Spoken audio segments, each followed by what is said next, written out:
എല്ലാ കൂട്ടുകാർക്കും നല്ലൊരു ശുഭദിനം ആശംസിച്ചുകൊണ്ട് നമുക്ക് നേരെ ബാലന്റെയും ഗോമതിയുടെയും ഇന്നത്തെ നല്ലൊരു വിശേഷം കേട്ടാലോ. അതിനു മുമ്പായിട്ട് ആദ്യമായി കാണുന്നവരുണ്ടെങ്കിൽ ചാനൽ ഇഷ്ടപ്പെട്ട ഒന്ന് സബ്സ്ക്രൈബ് ചെയ്യാൻ മറക്കരുത്. വീഡിയോ ഇഷ്ടപ്പെടുകയാണെങ്കിൽ ഒരു ലൈക്ക് തന്നെ മറക്കരുത് കേട്ടോ. നമുക്ക് നേരെ നമ്മുടെ വിശേഷത്തിലേക്ക് പോയാലോ. അങ്ങനെ ഇന്നത്തെ വിശേഷത്തില് ധർമ്മന് കൃഷ്ണമംഗലത്തിൽ നിന്ന് കൊണ്ടുവന്ന കവർ അങ്ങോട്ട് കൊടുക്കുകയാണ് മിത്രയുടെ കയ്യിലേക്ക്. മിത്രയ്ക്ക് എന്ത് ചെയ്യണമെന്ന് അറിയത്തില്ലാത്തൊരവസ്ഥയെ മിത്ര നിൽക്കുകയാണ്. ആ സമയം ബാലൻ പറഞ്ഞു, അല്ല എന്താ ധർമ്മ കവറിനുള്ളിൽ നിന്ന് ചോദിക്കാം.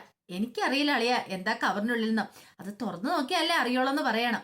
ആ സമയം ഗോമതി പറഞ്ഞു, മോളെ നീ അത് തുറന്നു നോക്കാൻ പറയണം. പിന്നീട് മിത്ര അത് തുറന്നു പോയി കഴിയുമ്പോഴത്തേനും അതിനകത്ത് കുറെ സ്വർണം. ഇത് കണ്ടു കഴിഞ്ഞപ്പോ പെട്ടെന്ന് തന്നെ മിത്ര പറഞ്ഞു, സ്വർണം അമ്മയെന്ന് പറയണം. അത് കേട്ടോണ്ടാണ് ആര്യനെ അങ്ങോട്ടേക്ക് വരുന്നേ. ഗോമതി സ്വർണോ?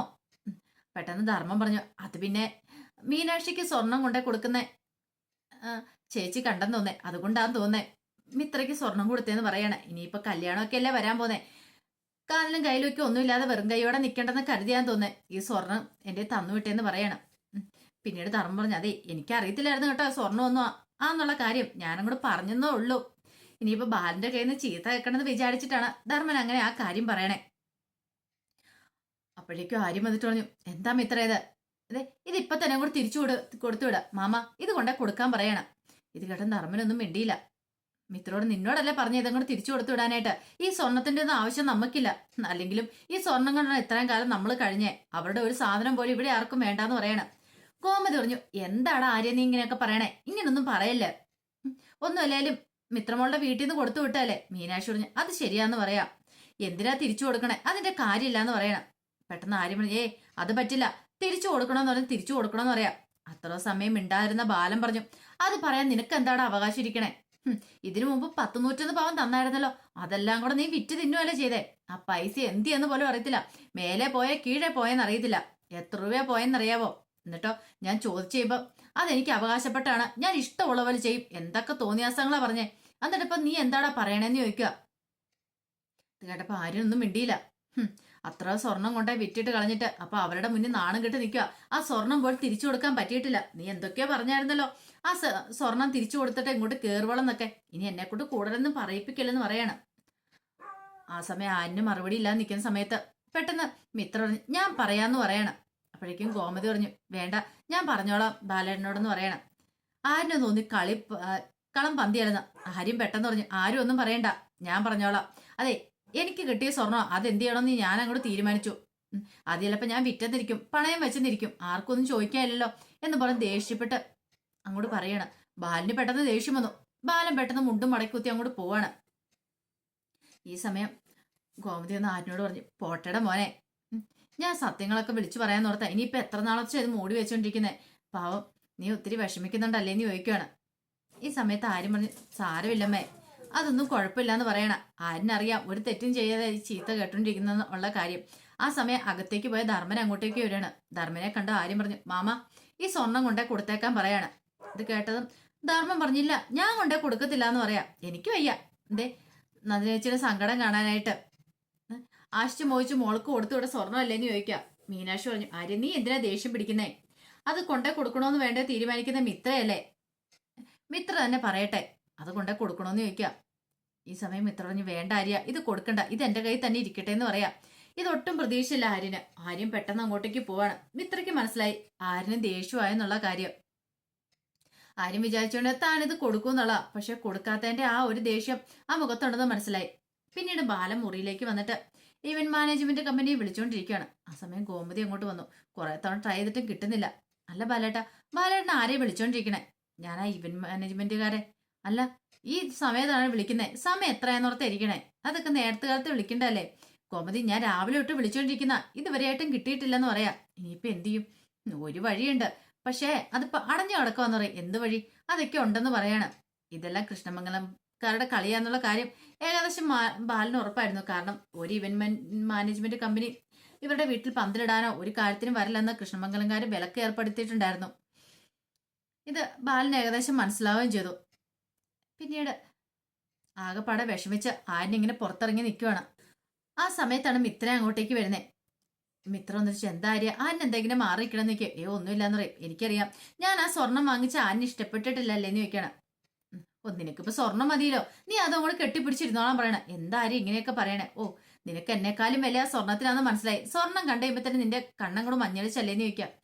ആര്യ അങ്ങനെ പറയരുത്. ഇപ്പൊ ആരിനല്ല ആരത് വേണ്ടെന്ന് പറഞ്ഞാൽ ഞാനത് വാങ്ങും. അതിന്റെ കാരണം എന്താണെന്നറിയാവോ? എന്റെ അമ്മ സ്നേഹത്തോടെ തന്ന. എന്റെ അമ്മ അത്രമാത്രം എന്നോട് സ്നേഹമുള്ളതുകൊണ്ട് അതെനിക്ക് വേണ്ടാന്ന് വെക്കാൻ പറ്റില്ല, നിരസിക്കാൻ പറ്റില്ല. അതിപ്പോ ഒരു മുട്ടുസൂചിയാണെങ്കിൽ പോലും അമ്മ തന്ന സാധനമാണെങ്കിൽ ഞാനത് സൂക്ഷിച്ചു വെക്കും. ഒരിക്കലും അമ്മേനെയൊക്കെ ധിക്കരിച്ചതിന്റെ ബലം ഞാൻ അനുഭവിച്ചു. പക്ഷെ ഇനി അങ്ങനെ ഉണ്ടാകത്തില്ല. അവരുടെ വില എനിക്ക് മനസ്സിലാവുന്നുണ്ട്. എനിക്ക് ആ വേദന മനസ്സിലാവും. അതുകൊണ്ട് ആര്യ എന്നോടൊന്നും തോന്നരുതെന്ന് പറയാം. എനിക്ക് വേറെ ആര് തന്നുവിട്ടാണെങ്കിലും ഞാനൊന്നും വാങ്ങില്ലായിരുന്നു. പക്ഷെ അമ്മ തന്നുവിട്ടായോണ്ടാ വാങ്ങിയത്. ഞാൻ ചെയ്യുന്ന തെറ്റാണെങ്കിൽ എന്നോട് പൊറുക്ക് ആര്യാന്ന് പറഞ്ഞിട്ട് മിത്ര അങ്ങോട്ടേക്ക് കയറി പോവാണ്. ആരിനും വിഷമമായി പോയി. താൻ ഇത്രയ്ക്കൊന്നും പ്രതീക്ഷിച്ചില്ല എന്നൊരു ചിന്ത ആരിന്റെ മനസ്സിലേക്കും വന്നു. പിറ്റേ ദിവസം മിത്രം എത്തിയിരിക്കണ സമയത്ത് നന്ദിത അങ്ങോട്ട് ഇറങ്ങി വരുന്നേ. അപ്പോഴേക്കും മിത്രം മതിലിന്റെ അടുത്തേക്ക് വരുവാണ്.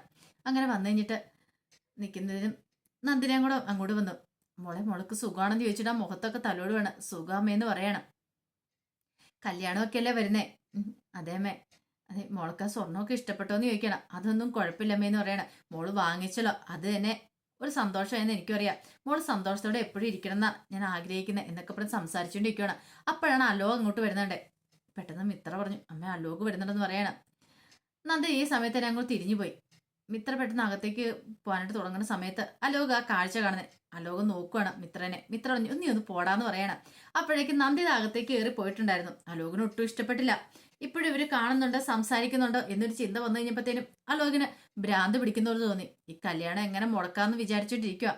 ആ സമയത്ത് ഇവിടെ അവർക്ക് വേണ്ട ഒത്താശ എല്ലാം കൊടുത്തോണ്ട് വെല്ലുമിശി ഉണ്ടെന്നുള്ള ഒരു സങ്കടവും ദേഷ്യവും എല്ലാം കൂടെ അലോകിന്റെ മനസ്സിലേക്ക് വരുവാണ്. ഇതങ്ങനെ വെറുതെ വിട്ടിട്ട് കാര്യമില്ല, എത്രയും പെട്ടെന്ന് എന്തെങ്കിലും ചെയ്തേ മതിയാകുള്ളൂ എന്നൊക്കെ കരുതുവാണ്. പിന്നീട് വൈകുന്നേരമായി, രാത്രിയായി കഴിഞ്ഞപ്പോഴത്തേനും ബാലിന് എന്ത് ചെയ്യുവാണ്, കട അടച്ചിട്ട് പോകാനായിട്ട് നിൽക്കുകയാണ്. പക്ഷെ അതുവരെയായിട്ടും രാമേണ്ണനെ കണ്ടില്ല. ഇങ്ങോട്ട് വരട്ടെ, ഒരു ഉത്തരവാദിത്വം ഇല്ല രാമേണ്ണ. ഇപ്പൊ വരാന്നും പറഞ്ഞു പോയതാ. സമയം എത്രയായി പോയിട്ട് എന്ന് പറഞ്ഞിരിക്കുകയാണ്. അങ്ങനെ കുറെ സമയം കഴിഞ്ഞപ്പോൾ രാമേട്ടൻ വരുവാണ്. രാമേണ്ണ ഇത് എവിടെ പോയി കിടക്കുവാനും ചോദിക്കുക. എത്ര സമയം ഞാൻ വെയിറ്റ് ചെയ്യുന്നേ, ഒരിടത്തേക്ക് പോവാന്ന് പറഞ്ഞ് പോയാൽ പിന്നെ പോയ വഴിക്ക് അങ്ങോട്ട് പോയിക്കോണം, പിന്നെ ഇങ്ങോട്ട് തിരിച്ചു വന്നേക്കല്ലെന്ന് പറയാണ്. രാമേട്ടൻ പറഞ്ഞു, ബാല ഞാനത് പിന്നെ എവിടെ പോയതാണ് പോലും, ഭാര്യയും പിള്ളേരും ഇല്ല പോവാനായിട്ട്, പിന്നെ എങ്ങോട്ട് പോയതായാലും ചോദിക്കും. അത് പിന്നെ ഞാനൊരു ആവശ്യത്തിന് പോയതായിരുന്നു. ആവശ്യം കഴിഞ്ഞ് കഴിഞ്ഞപ്പം എന്താവശ്യം, ഇതിന് മാത്രം എന്താ ആവശ്യം ഇരിക്കുന്നത്? ഇവിടെ അതിനേക്കാളും വലിയ തലയ്ക്ക് ഭ്രാന്ത് പിടിച്ച് മനുഷ്യൻ നടക്കുക. അപ്പോഴാണ് രാമേട്ടന്റെ ആവശ്യം. അതെ, ഒരു കാര്യം ഞാൻ പറഞ്ഞേക്കാം, ഇനി എന്നെ ഇങ്ങനെ പോസ്റ്റ് പിടിപ്പിച്ചേക്കല്ലോ കേട്ടോ. ശരി, ഞാൻ ഇറങ്ങുവാന്ന് പറയണം. ഈ സമയം രാമേട്ടൻ പറഞ്ഞു, ബാലിന് വിഷമമായ താമസിച്ചുകൊണ്ട് മാത്രമല്ല, എവിടെയെങ്കിലും വല്ല വീട് നടക്കണമെന്ന് അറിയില്ലോ, എന്തായാലും നോക്കാൻ ആരെങ്കിലും ഉണ്ടോ, മക്കളോ ഭാര്യ ആരെങ്കിലും ഉണ്ടോ, അതൊക്കെ ഓർത്തിട്ട് എനിക്ക് നല്ല ടെൻഷനായിരുന്നു പറയാം. നീ പേടിക്കണ്ട ബാല, എനിക്കറിയാം. എനിക്ക് എന്തെങ്കിലും സംഭവിച്ചാൽ നീ നോക്കാൻ വരുമെന്നറിയാം. പിന്നെ നിന്റെ മക്കളും അതുപോലെ തന്നെയാ, എനിക്കത് ഉറപ്പുള്ള കാര്യമാണ്. അതുകൊണ്ട് എനിക്ക് ആ കാര്യത്തിൽ ഒരു പേടിയും വേണ്ടെന്ന് പറയണം. പിന്നീട് രാമേട്ടൻ തന്റെ ഇളയിലിരുന്ന് കുറച്ച് പണം എടുക്കുവാണ്. മടിക്കുത്തിന്ന് കുറെ പണം കൊടുത്ത് പണത്തിന്റെ ഒരു കവറും എടുക്കുവാണ്. ഇത് കുറച്ച് പണമാന്ന് പറയണം. പണോ ഇതെവിടുന്ന? അതൊക്കെ ഉണ്ട്, ഞാൻ വിചാരിച്ചാലും ഉണ്ടാവൂല്ലോ. നീ ആ തീവെട്ടി പലിശക്കാരന്റെ കയ്യിൽ നിന്നാ പലിശ മേടിച്ചല്ലേന്ന് ചോദിക്കണം. ഇത് കേട്ടതും പറഞ്ഞു ചോദിച്ചു, അല്ല രാമേട്ടൻ എങ്ങനെയാ മനസ്സിലായത്? അതൊക്കെ എനിക്ക് മനസ്സിലായി, ഞാൻ എല്ലാം അറിയുന്നുണ്ടാ. അത്രയും പെട്ടെന്ന് അതങ്ങോട്ട് തിരിച്ചു കൊടുത്ത് തലി ഊരിക്കണം, അല്ലെങ്കിൽ അറിയാലോ അവൻ തീവെട്ടിയെ നടത്തിക്കൊണ്ടിരിക്കണേ. അത് പിന്നെ രാമേട്ട വേണ്ട, കൂടുതലൊന്നും പറയണ്ട. ഈ പൈസ വേണ്ടെന്നല്ല നീ പറയാൻ വരുന്നേ. ഈ പൈസ നീ മേടിക്കണം. എന്നോട് ഇഷ്ടമുണ്ടെങ്കിൽ നീ പൈസ മേടിക്കും, അറിയാലോ. നീ ഞാനും തമ്മിൽ പണ്ടത്തെ ആ ജീവിതമൊക്കെ എങ്ങനെയാന്ന്, കടത്തിന്റെ കിടന്ന് ഉറങ്ങിയ നാളുകളുണ്ട്. ഒരു നേരത്തെ ആഹാരത്തിന് വേണ്ടിയിട്ട് പോലും അലഞ്ഞു തിരിയുന്ന ആളുകളുണ്ട്. അതൊക്കെ മറക്കാൻ പറ്റുന്ന കാര്യമാണ് ബാല. എനിക്ക് വയസ്സും പ്രായമായി വരുമല്ലേ, ഞാൻ ഇനി എത്ര കാലത്ത് ഉണ്ടാവുന്ന പോലും അറിയത്തില്ല. ഞാൻ ഈ വീട് സ്ഥലമൊക്കെ കെട്ടിപ്പിടിച്ച് വെച്ചിട്ട് എന്ത് ചെയ്യാനാ? അതുകൊണ്ട് ഒരു പ്രയോജനമൊന്നും കിട്ടാൻ പോകുന്നില്ല എന്നൊക്കെ പറഞ്ഞുകൊണ്ട് രാമേട്ടൻ ആകെപ്പാടെ വിഷമിക്കുകയാണ്. ഈ സമയം ബാലിന് സങ്കടം സഹിക്കാൻ പറ്റില്ല. ബാലൻ വന്ന് രാമേട്ടനെ കെട്ടിപ്പിടിക്കുകയാണ്, രാമേട്ടാന്ന് പറഞ്ഞുകൊണ്ട്. കാരണം എന്റെ വേദന വിഷമം രാമേട്ടനെങ്കിലും മനസ്സിലായല്ലോ, ഞാൻ എത്രമാത്രം വേദനകൾ കൂടിയാ കടന്നു പോയിക്കൊണ്ടിരിക്കുന്നുള്ള കാര്യം. രാമേട്ടൻ പറഞ്ഞു, ബാല ഒന്നിനും ഒരു കുറവ് വരുത്തില്ല. ഇനിയിപ്പം നീ പേടിക്കണ്ട, കല്യാണമൊക്കെ നന്നായിട്ട് നടത്തണം. പിന്നെ അയാളുടെ പണം എത്രയും പെട്ടെന്ന് കൊടുക്കണം, അല്ലെങ്കിൽ കാര്യങ്ങളൊന്നും ശരിയാവത്തില്ല, അറിയാലോ. അയാൾ വീട് കയറിയാന്ന് ഇറങ്ങും, പിന്നെ അവസാനം ദേവമംഗലം പോലും അയാളുടെ കയ്യിലിരിക്കുന്നു പറയാം. അതൊക്കെ എനിക്കറിയാം രാമേട്ട, അതൊക്കെ നോക്കിയും കണ്ടോ ഞാൻ നിക്കണേന്നൊക്കെ ബാലൻ പറയുകയാണ്. പിന്നീട് ആനന്ദിന്റെ അടുത്തേക്ക് ഗോമതി എല്ലുവാണ്. ഗോമതി എന്നിട്ട് ഒരു കവറും കൂടെ കൊടുത്തു. അപ്പൊ ഞാൻ ചോദിച്ചു, ഇതെന്താന്ന് ചോദിക്കുകയാണ്. ഇത് അപ്പുറത്തെ അമ്മയ്ക്കുള്ള സെറ്റുമുണ്ടോ എന്ന് പറയണത്. സെറ്റുമുണ്ടോ? അതെ, അമ്മയുടെ അനുഗ്രഹം മേടിക്കണം. ഇത് കൊണ്ടേ കൊടുത്ത് അമ്മയുടെ അനുഗ്രഹം മേടിച്ചിട്ട് ഉണ്ടെന്ന് പറയാം. അല്ല, ഇതൊക്കെ അച്ഛന് ഇഷ്ടപ്പെടുമെന്ന് ചോദിക്കാം. അതൊന്നും കുഴപ്പമില്ല അച്ഛനെ ഞാൻ വലിയ പ്രശ്നങ്ങളും കാര്യങ്ങളൊന്നും ഇല്ല. നീ ചെന്നിട്ട് അനുഗ്രഹം മേടിച്ചോണ്ട് വരണം എന്നൊക്കെ ആനന്ദിനോട് പറയണം. ആനന്ദ് ഇങ്ങനെ ആലോചിച്ചോണ്ടിരിക്കും എന്ത് ചെയ്യണം, അങ്ങോട്ട് ചെന്നിട്ടുണ്ടെങ്കിൽ പ്രശ്നം ഉണ്ടാകുമോ ഇല്ലയോ എന്നൊക്കെ. അപ്പൊ അതിന്റെ വിശേഷങ്ങളൊക്കെയാണ് കണ്ടത്. ഇതിന്റെ ബാക്കി വിശേഷങ്ങളുമായിട്ട് വൈകുന്നേരത്തെ പ്രൊമോയി വരാം കേട്ടോ. ഒരിക്കൽ കൂടി എല്ലാവർക്കും നല്ലൊരു ദിവസം ആശംസിച്ചു നിർത്തുന്നു.